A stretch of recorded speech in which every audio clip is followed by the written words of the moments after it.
Hello and welcome to the news on NTA International. I'm Chimobi Walter Naji. Glad you could join us. Let's take the headlines.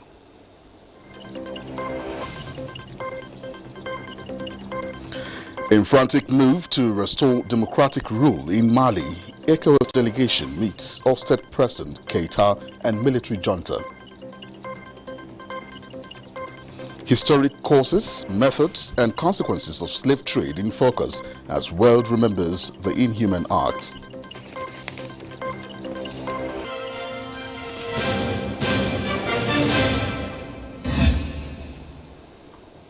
And now the details of the news. As delegates from the West African grouping ECOWAS met Mali's ousted President Ibrahim Boubacar Keita and members of the country's military junta on Saturday in a bid to push for a speedy return to civilian rule following a coup in the troubled nation.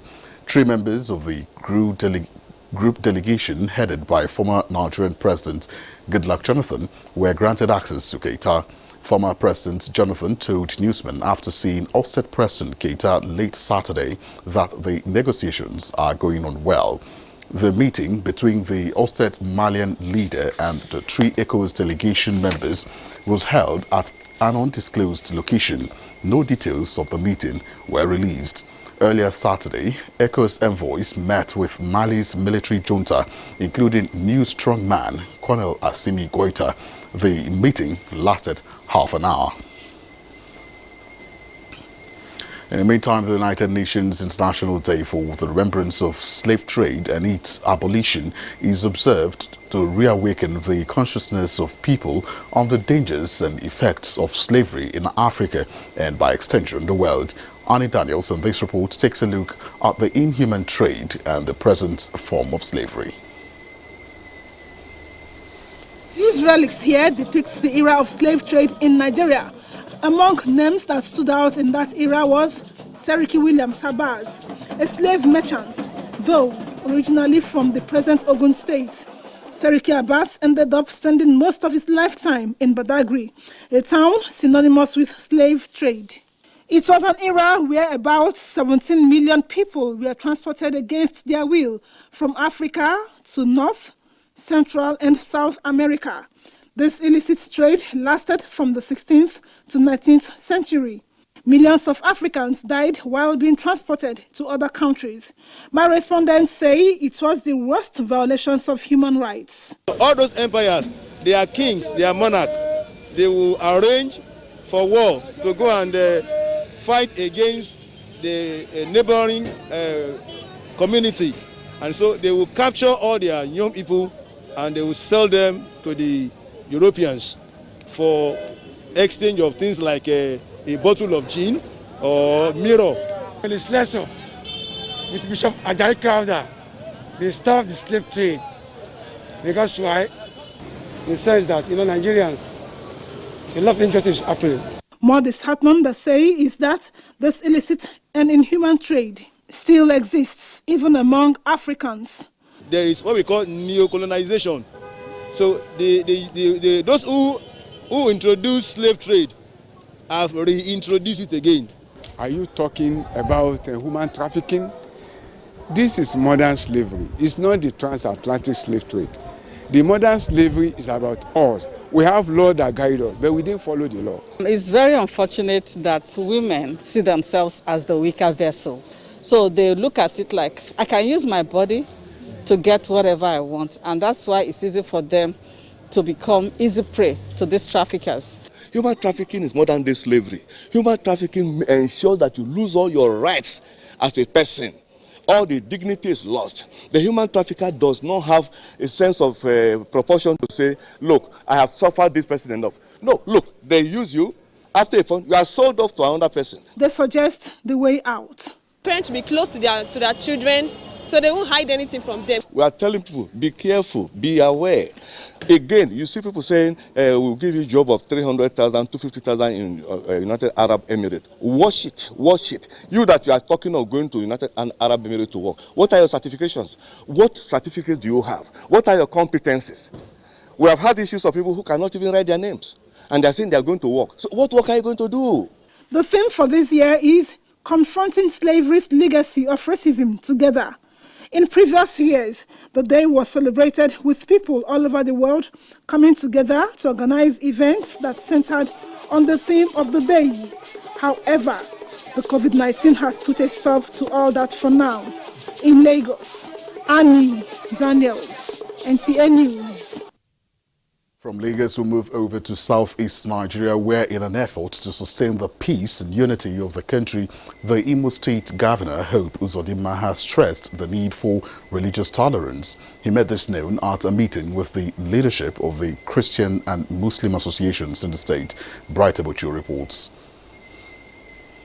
Meeting with the leadership of the Christian and Muslim community is part of effort by the Imo State government to ensure peaceful coexistence among farmers and herders in the state. Governor Hope Uzodinma, while addressing the leaders, notes that the misunderstanding which usually leads to clashes between the farmers and herders results from communication gap, hence the need for constant interface. He assures that a committee will soon be set up to handle religious matters in the state.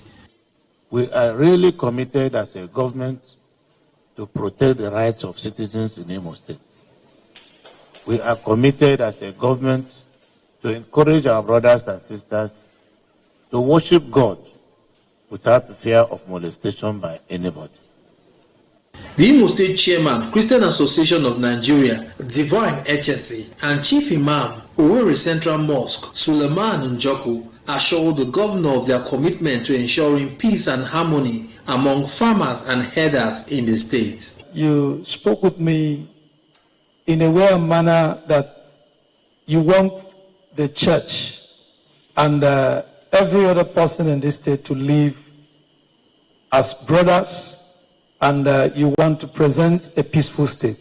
Our prayer with my imams and all the religious leaders here is to see that you go further and exhibit this type of leadership you are exhibiting in Imo State today. In Owerri, Bright Abuja, NTA News. And the World Health Organization issues guidance on masks for children as South Korea faces resurgence of coronavirus cases. Let's now join Joyce Ometo for a review of the pandemic.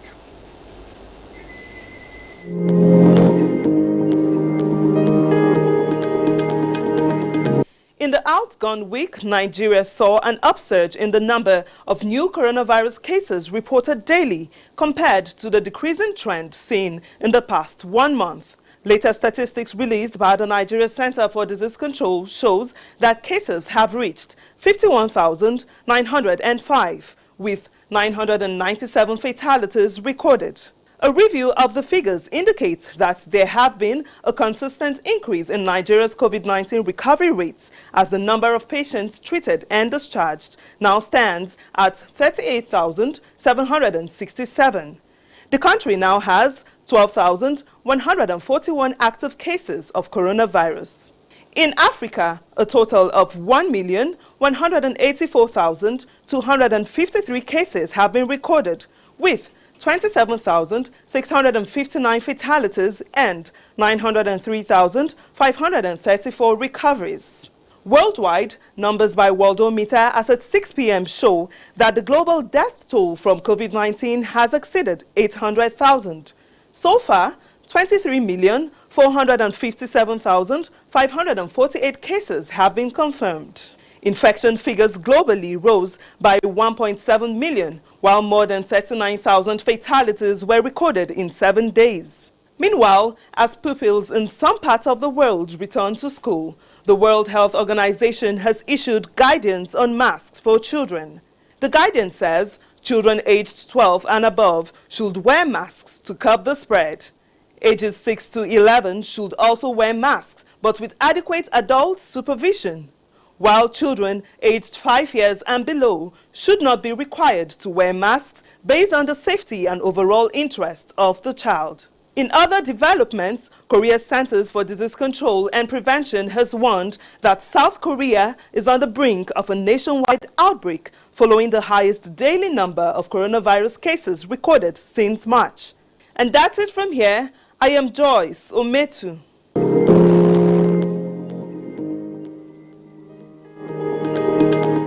Thank you very much, Joyce. And moving on now, the coronavirus pandemic has wreaked havoc on most aspects of human life.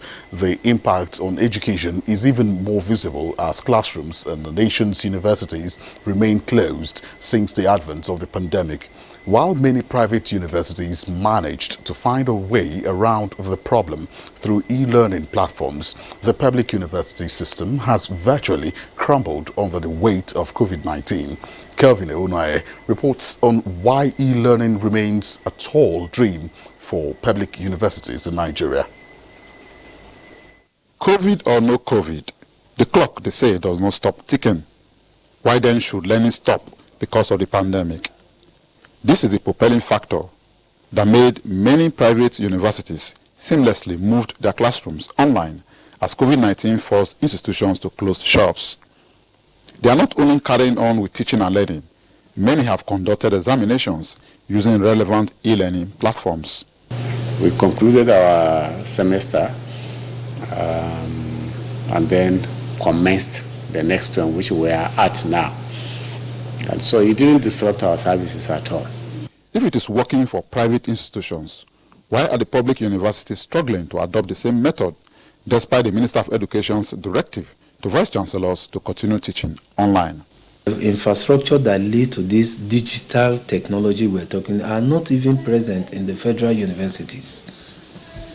We talk of computer, we talk of even as small as Wi-Fi in the system are not there. In Nigeria, we have a special case in the sense that, you know, we have our academic staff that are continuing to, you know, negotiate with government. So many of them are not working correctly because they're on strike. So that, I know, is one of the reasons many universities have not been able to do it. Because COVID caught everyone unawares, it may take some time for authorities to provide the needed ICT infrastructure for e-learning, as well as training of lecturers who will deploy the technologies.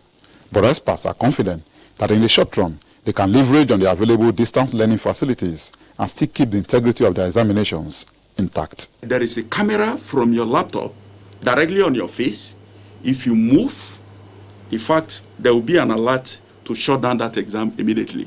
No one is sure when COVID-19 will end.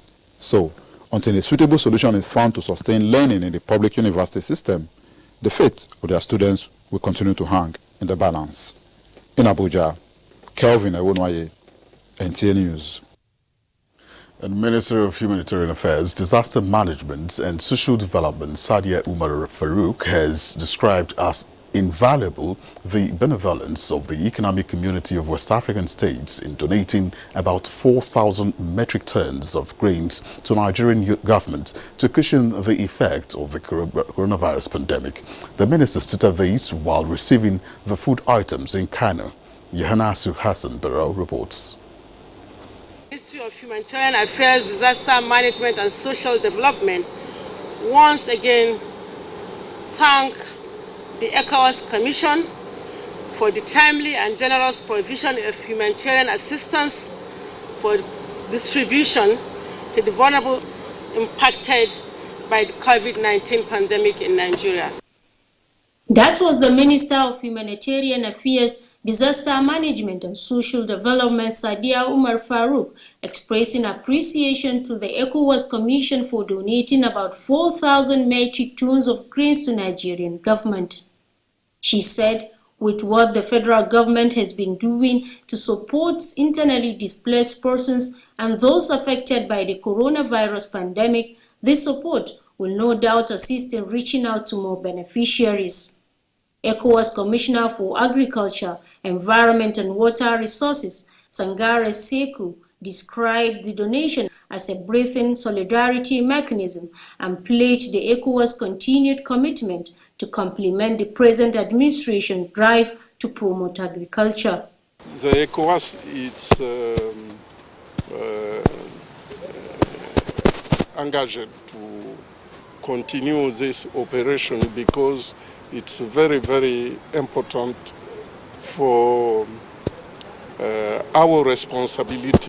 Also in attendance to receive the benevolence were the Ministers of State for Foreign Affairs, Zubairu Dada, and that of State for Agriculture, Mustapha Baba Shehuri. In Kano, Yahanasa Hassanbaro, NTA News. All right, this is still the news on NTA International. We'll take a break now. More stories when we return. Stay with us. All right, thank you very much for joining us again. Coalition of Youths in Nasarawa State wants to promote welfare and income generation amid ease of lockdown from COVID-19 pandemic. Details with Aliu Tijani Mohammed from Lafia. The summit brought youth together to discuss their challenges and prospects towards contribution to nation building. It is also to discuss ways of ending violence and crimes in society. They also expressed the desire to be innovative in creating jobs rather than waiting for what is often referred to as white-collar jobs. We believe that if the right steps are taken and the right actions are implemented, young people would turn the tide. This target group really need to be empowered, really need to build their capacity to take the lead. Government of Nasarawa State says the huge population of youth in the state cannot be neglected as various initiatives are being worked out to provide the enabling environment for job creation. This administration places high premium on youth development and empowerment as a prerequisite for wealth creation towards national growth and progress. The government lauded the contribution of development partners on programs that are aimed at building capacity of youth in Nasarawa State. In Lafia, Aliu Tijani Mohammed, NTA News. And back here in Abuja, the FCT Minister of State, Ramatu Tijani Aliu, has unveiled the cash for trash recycling hub in Nyanya under the Abuja Municipal Area Council as part of measures to control indiscriminate waste disposal in the territory, an initiative of the West Africa and the FCT Satellite Towns Development Department. Mariam George Jitabo has the report. Project that will give you your trust in exchange for the world. While unveiling the project, the Minister of State, FCT, Ramatu Tijani Aliu, noted that the scheme is aimed at promoting a healthy environment as well as erosion control, stressing that empty containers thrown into drains has been one of the major factors contributing to flooding in some parts of the territory. The eras of sitting down or loitering is gone. The Federal Capital Territory Administration, partnering with all these bodies and more, to ensure that you can pick some litter and get some money. The convener of West Africa, Funto Barofi, says Abuja lacks recycling plants, hence the need to introduce it in the nation's capital, like most cities in the country. As a company in our footprint, one of the most fundamental objectives we have for 2020 is to reduce the carbon imprint in what we produce. And some years ago, we invested in supporting recycling of our PET bottles. He revealed that with support from the FCT administration and relevant partners, West Africa was able to establish 7 recycling hubs in the nation's capital. Mariam George Jitubo, NTA News. In a related development, the Minister of State, FCT Ramatu Tijani Aliu, has flagged off the 2020 tree planting campaign in Karshi under the Abuja Municipal Area Council. The minister said the campaign is to create awareness amongst citizens on the need to sustainably manage forests for the purpose of meeting the developmental needs of the present generation without jeopardizing the opportunity of the future generations. Mariam George Jitubu has a report again. The Minister of State, FCT, Ramatu Tijani Aliu, said the administration is working on a number of policies to enhance the protection of the territory's tree stock, adding that efforts are also being expended to promote the wide adoption of climate-friendly practices in the nation's capital. The SDGs goals 13 and 15 of the SDGs require all sundry to take urgent action to combat climate change and its impacts, and protect, restore, promote sustainable use of terrestrial ecosystems. Tree planting is an exercise that must never be ignored, particularly now that we are facing serious calamities that has to do with flooding. The minister called on other relevant departments to, as a matter of urgency, join hands with the Satellite Towns Development Department, STDD, in the revegetation of all open spaces, degraded hilltops and hill slopes, and to reclaim old borough pits as well as rivers and flood-prone areas to prevent and mitigate adverse environmental consequences in satellite towns. The acting coordinator of FCT Satellite Towns Development Department, Engineer Felix Nwakwo, identified the environment as an asset to the present and future generations. Trees in an environment are known to enhance the supply of oxygen to the atmosphere, which serves as immunity booster to citizens, thereby reducing the expected susceptibility to COVID-19 fatality. The minister revealed that the administration is also investing in the adoption of solar lighting to illuminate streets in the satellite towns. Mariam George, Jitubo, NTA News. And now the proliferation of online pharmacy prescription services is seen as pointed to another dilemma that seems set to become more prevalent. The disturbing trend is such that the World Health Organization has alerted its member states on the need to tighten control on sale of pharmaceuticals and other medical products through the internet. Here's a report.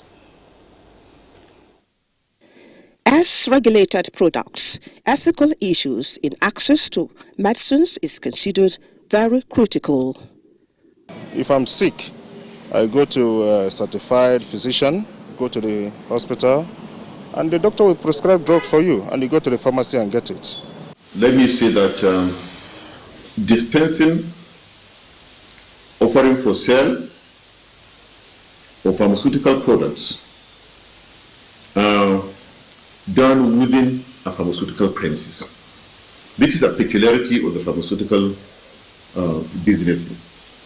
They must be conducted within the premises which has been inspected, approved, and licensed by the Pharmacists Council of Nigeria. Secondly, the products must be registered by NAFDAC.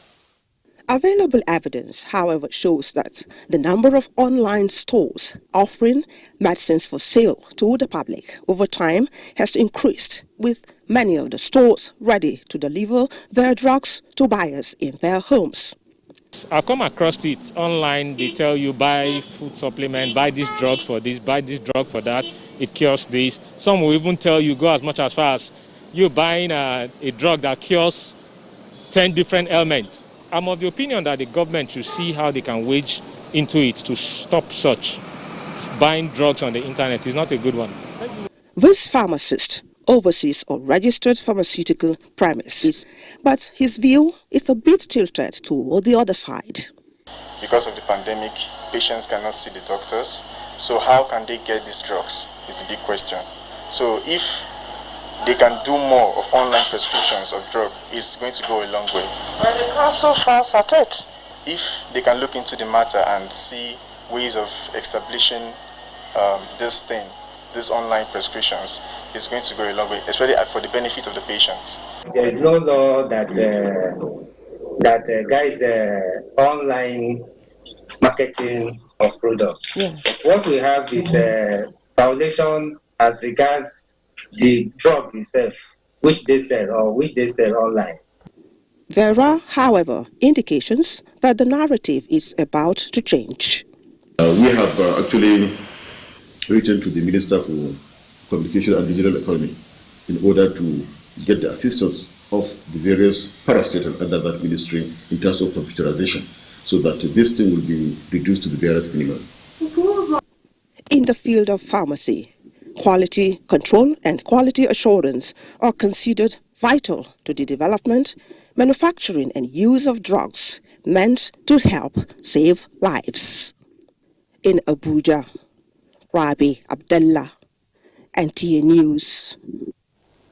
In sports, Plateau United planning for CAF Champions League, as Amanzi Marcos reports.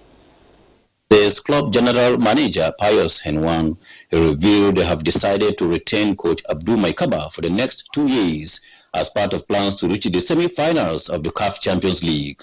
The general manager disclosed that 6 experienced players have been signed. Meanwhile, Ukraine's Diana Yastremska defeated Venus Williams 5-7-6-2-7-5 in the opening round of the Western and Southern Open at Flushing Meadows in New York. Andy Murray marked his return to the ATP Tour with a 7-6, 3-6, 6-1 victory over Francis Tiafoe, the American, also in round 1 and all in preparation for the US Open. President of World Athletics Sebastian Coe believes some cases of young athletes switching allegiance between countries before a rule change in 2019 was close to human trafficking.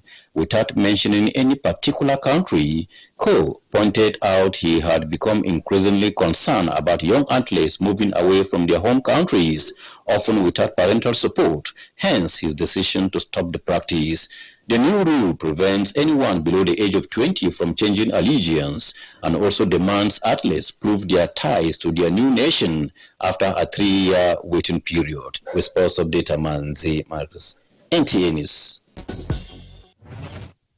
And that sports brings us to the end of the news. Remember to connect with NTA and stand against rape and rapists. I'm Chimobi Walter Naji.